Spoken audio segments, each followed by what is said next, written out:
નમસ્કાર મિત્રો, આજે કવાંટ ખાતે આમ આદમી પાર્ટી દ્વારા મીટિંગનું આયોજન કરવામાં આવ્યું હતું। ત્યાં આગળ જોવામાં આવે તો આદિવાસી સમાજ જે છે ત્યાં આજે ખૂબ જ ભારી સંખ્યામાં જોડાયો હતો। જેમ કહેવાય છે કે છોટાઉદેપુર જિલ્લાના આજુબાજુ અને ડુંગરિયાળ વિસ્તારના ગામડાઓ ખાસ કરીને તો જોડાયા હોવાના સમાચાર મળી રહ્યા છે।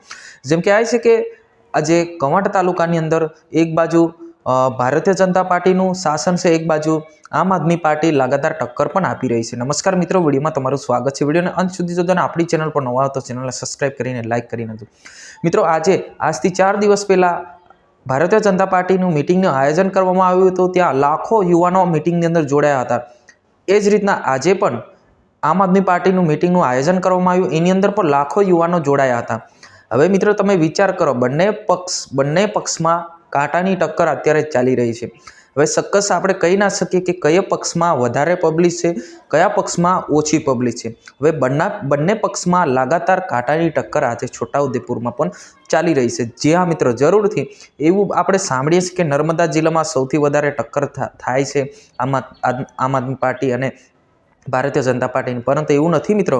ગુજરાતમાં હવે છોટાઉદેપુરમાં પણ કાંટાની ટક્કરનો વારો આવી ગયો છે।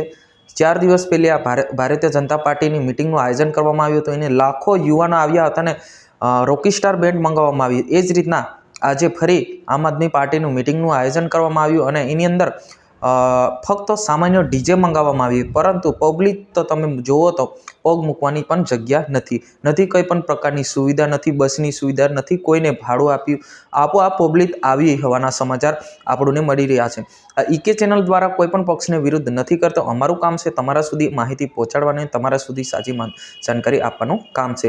એટલે ખાસ કરીને આ ઈકે ચેનલ કોઈ પણ પક્ષ સાથે નથી વિરુદ્ધ, તમામ પક્ષ સાથે એક સાથે અને એક સમાન સાથે લઈને ચાલનારી આ ઈકે ચેનલ છે।